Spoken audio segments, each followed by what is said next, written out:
างเงินก็ถ้ามันบางทีพุ่นแหละถ้าสิ้นเดือนแหละถ้าเงินออกหรือเงิน YouTube ออกก็สิให้น้องเก็บหรือว่าให้น้องเก็บไว้หรือว่าซื้อสังกะสอกกะสีหรือว่าไม้แอมนะแอมเฮือนที่ในวันพระเราสายไปถ่ายกับพระลายมันนั่นแล้วก็สังกะสีมันก็ลุกฝนตกถ้าเงินมาใช้ออกก็สิบางทีก็ให้น้องเนาะให้น้องเก็บไว้เด้อเก็บไว้โฮมไว้นั่นแหละโฮมไว้ซื้อสังกะสีน่ะพี่น้องว่ามันก็สิเข้าช่วงฤดูฝนน่ะพี่น้องเก็บไว้ตั้งแต่มื้อนี้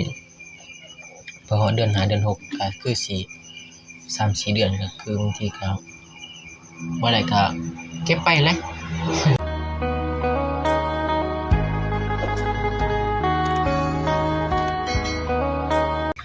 โอเคพี่น้องตัดภาพมาตอนนี้ก็อยู่ที่ภาคเขาพี่น้องมีแกงหน่อไม้แต่บ่ได้ถ่ายหรอก ตอนที่ว่าน้องเป็นแกงหรือว่าแม่แกงเนาะโดยพอมื้อนี้น้องไปซอยเวียดเพิ่นมื้อแม่เป็นคนแกงข้าวกับน้องเพิ่นอีกมื้อนี้ก่อนอื่นก็กราบทักทายสบายดีเด้อพ่อแม่พี่น้องทุกคนบ่ว่าจะเป็นภายในหรือว่าต่างประเทศก็กราบทักทายสบายดีพี่น้องเข้าสู่ช่องบ่าวสายชาแนลคือเก่าคือเดิมพี่น้องเอ้ยมากินข้าวมาเด้อพ่อแม่พี่น้องกินข้าวมาเด้อพ่อแม่พี่น้องกินข้าวนำน้องบุษบาแล้วก็ไอ้บ่าวแซ่มื้อนี้กินแกงหน่อไม้แล้วก็ปิ้งสินสวรรค์แต่ว่าอยู่สวรรค์บ่มีน้องได้เอาให้แม่เพิ่นกินแล้วแม่เพิ่นบ่อยากเข้ากล่องเพิ่นก็เลยกินก่อนแม่กินแล้วเนาะโดยอายเด้อายก็กินแล้วเพิ่นกินพร้อมแม่กินแล้วเพราะนั้นแม่ก็เอาให้อายเพิ่นมาลุยเลยเอิ้นมาเด้อกินข้าวอีกคลิปพี่น้องเอ้ยดนบ่ได้ถ่ายกินข้าว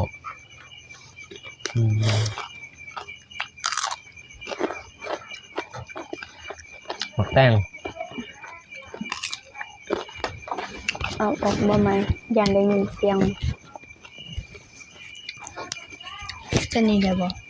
ได้ยินบ่ได้ยินอยู่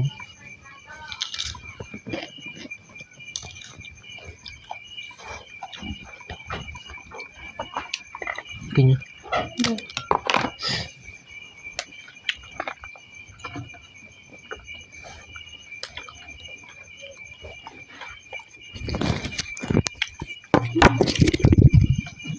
พักน้อง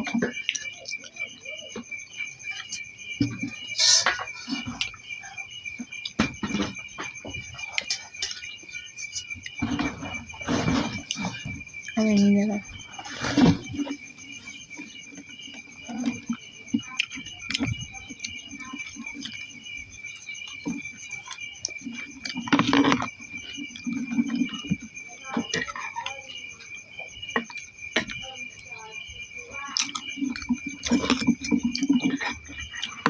MC เป็นกับคอมเมนต์มาไลน์ไปถ่ายในมุสบานี่มืด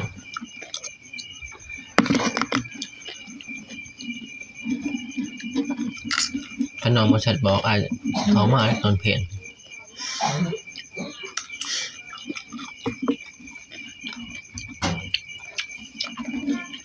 ใครแต่ว่าน้องเซตไว้ก่อนถ้าบอกไอ้มาเสียเวลาซื้อมาจะเป็นไฟได้อยู่เหือนเป็นแต่ไอ้น้องนะถึงจะมาน้องดู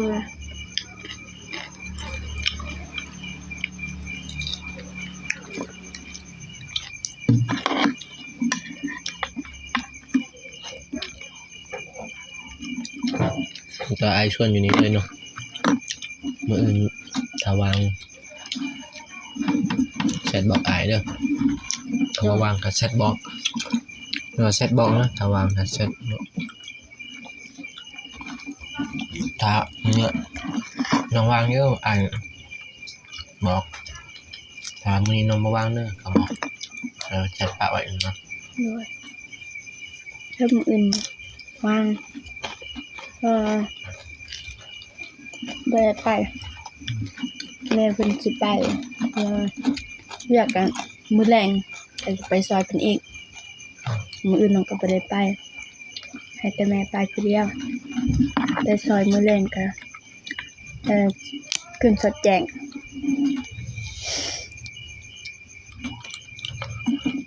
จังหน่อยนี่วะมือไว้นอน บ่เป็นหยัง เป็นนอนเอาอยู่พุ่น มันจะไปน้องนอนซะอย่างอื่นว่าคันนอนประมาณบ่ายๆค่อยออกไปเนาะ เอาอยู่พุ่นก็ไปจะน้อยนี่ไปก็บ่ทันดีหยังดอกเพราะว่าเพิ่นสิอันนี้ก็ไปกินเฮ็ดยาก็ประมาณ1 โมงพุ่นล่ะ แล้วสิได้เฮ็ดกินเฮ็ดยาของเพิ่น ไปช่วยกันกะไรบุญนำกันบุญช่วยให้กันเนาะ ไปช่วยเพิ่นถึงบ่มีคนเพิ่นมาหา เมื่อน้องมีเขาก็มาช่วยน้องเนาะ ด้วยแต่น้องบ่มีงานหยัง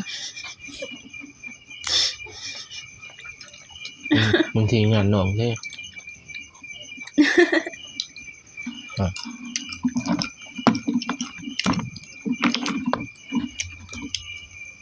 บางทีงานน้องก็สิบ่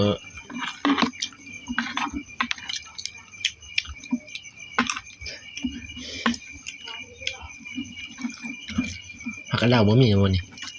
ด้วยบ่มีนะ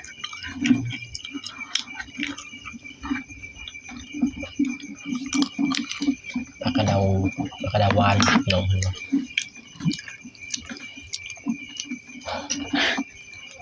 มื้อนี้มีแต่ผักนอกกินกับแกงนอก ตัวเด้อพี่น้องเจอหิน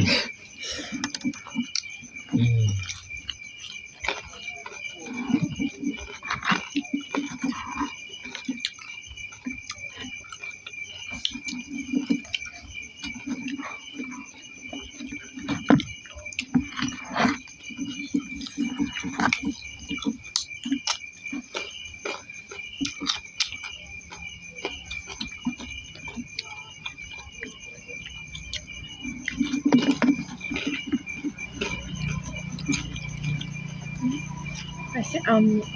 บ่ได้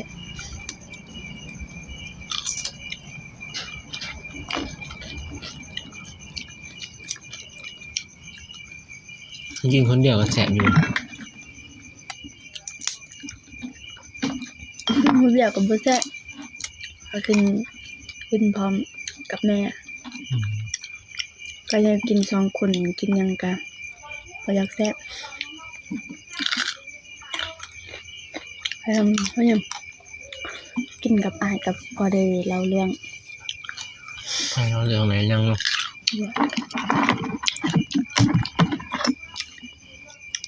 อายบ่มาหมดมือรู้สึกจังได๋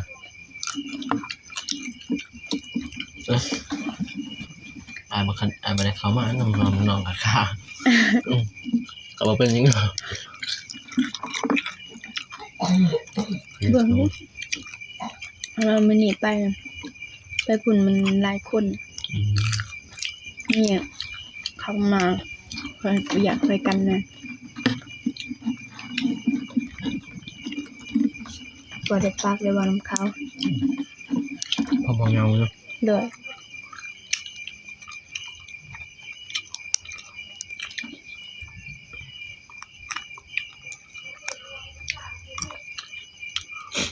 บ่าวสายนี่ทายแต่น้องบุษบาสองบ่าวสายเต็มในน้องเพิ่นตอนนี้ คือสิเบื่อเนาะ FC สิเบื่อเนาะ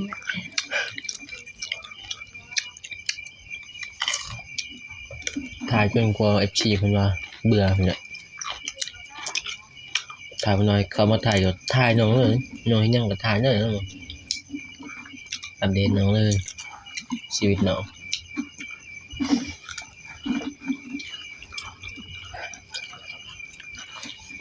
มันดีอย่างหนึงดีที่น้องบ่อายกล่องแบบเป็นคนที่ว่าบ่อายกล่องดีตัวนี้เนาะ ราะว่าน้องเพิ่นก็เป็นคนที่แบบบ่อายกล้องน้องคือบ่อายกล้องแบบว่าเขาไปถ่าย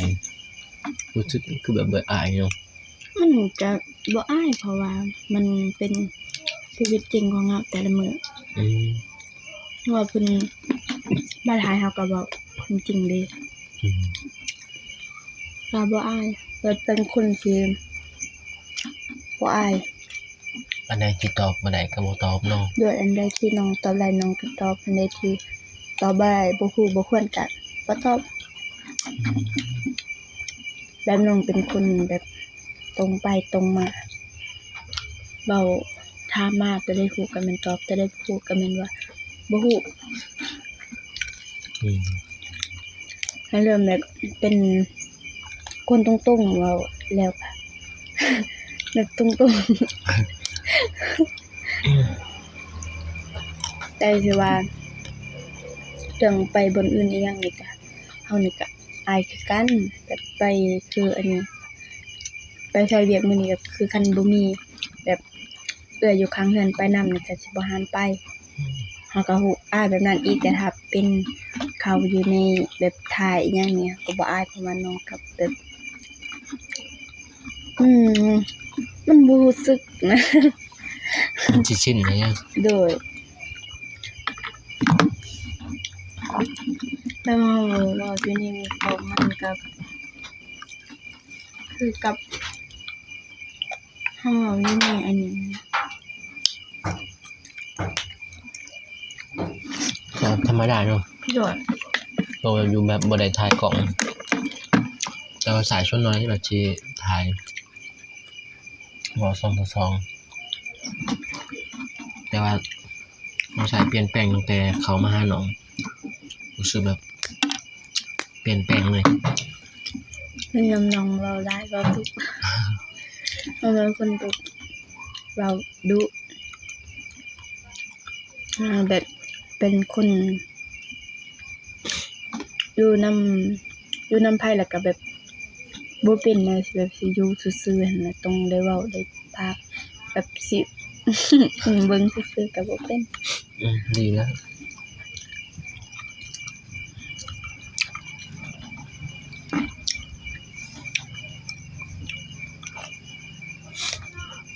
กินข้าวพี่น้องเอ้ย สะเดาบ่หวานแต่มันแป้งหวานเลย มาได้เถื่อมาไม่บ่อยน้องเพิ่นเอาคารมอีกเนาะมีคำคมอีกบ่อายเลยเนี่ย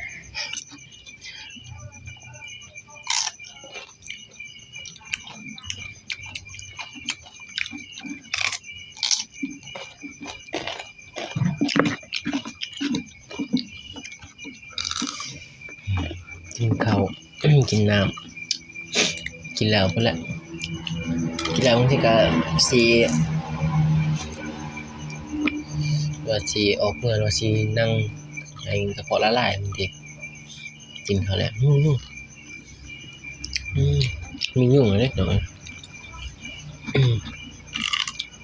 กินข้าวแล้วกระเพาะละลายแล้วกินเสียออกเหงื่อแต่ว่ามื้อนี้รู้สึกว่าหนาวแฮง หน้าเมื่อมันเนี่ยเนาะ เนาะ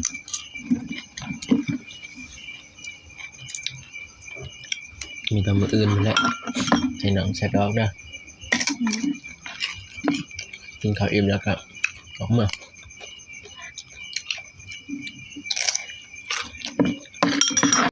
น้อยก็กินข้าวก็เล่าเรื่องราวกันหรือว่าทำข่าวกันเนาะก็มีแต่ LINE FC เพิ่นคอมเมนต์มาก็คอมเมนต์มาให้น้องแน่แล้วคอมเมนต์ให้ทางว่าสายแน่เพิ่นว่าให้บ่สายตั้ง YouTube ให้น้องสิตั้งบ่แต่ว่าถ่ายนำบ่สายถ้าถ่ายนำบ่สายก็ถ้ารายได้ก็บางทีบ่สายก็แบ่งให้น้องยังสิตั้งเองแล้วถ่ายวิดีโอจังวันอย่าให้บ่สายมาถ่ายนำไปทำวันแล้วก็พากันออกไปช่วยคน ถ่ายชีวิตประจำน้องแล้วหรือว่าให้น้องเลือกเอาซะมันจึงตัดสินใจของเราเอง ตั้งก็ได้เพราะว่าน้องจังสิได้อัปเดตวิถีชีวิตของน้องในแต่ละมื้อระหว่างสิมีคนติดตามน้องอยู่บ่ อันนี้ก็ยังบ่ฮู้นะแต่ว่าต่างให้น้องเพิ่นได้อยู่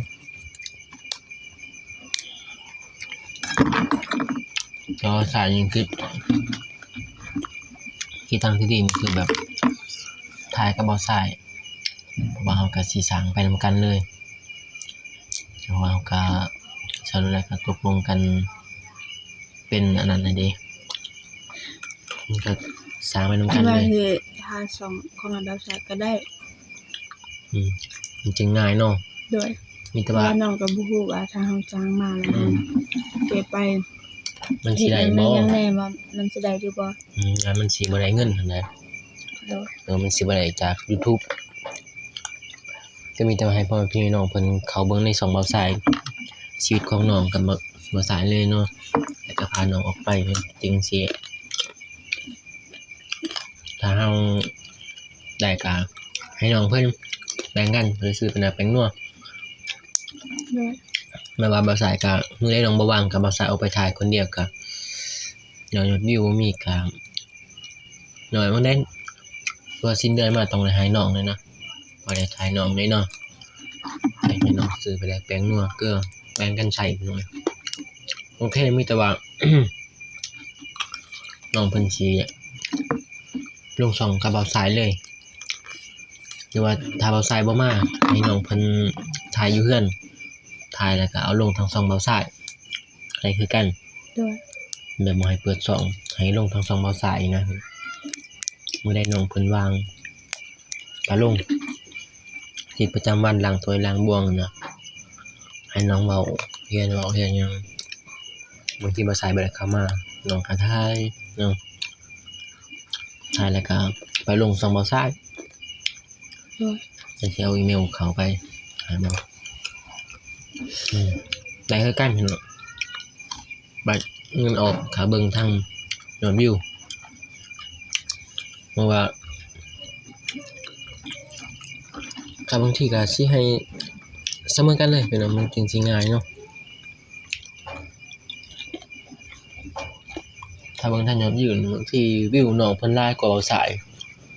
น้องสิได้หลายหรือว่าให้เสมอกันเลย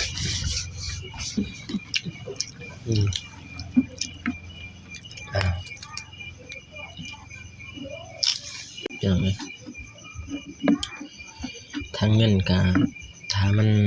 บางทีพุ่นแหละถ้าสิ้นเดือนแหละถ้าเงินออกหรือเงิน YouTube ออกก็สิให้น้องเก็บ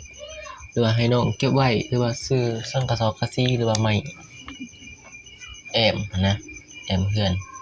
โดย ที่ในวันพระเราสายไปถ่ายกับพระลายไปหมดเลยก็สังกะสีมันก็ลุกฝนตก โดย ถ้าเงินมาใช้ออกก็สิบางทีก็ให้น้องเนาะให้น้องเก็บไว้เด้อ โดย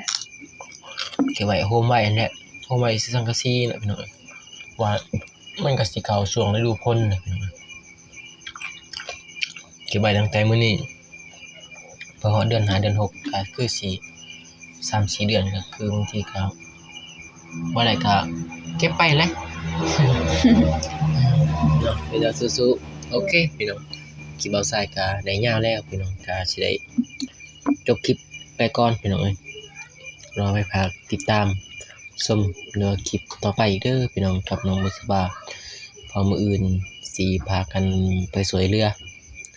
ก็พาไปเบิ่งว่าสิ สวยเรือทางใดมื้ออื่นเนี่ยน้องๆเนาะมื้อนี้ก็บ่สายก็สิออกเมื่อก่อนมื้ออื่นสิเข้ามารับน้องเพิ่น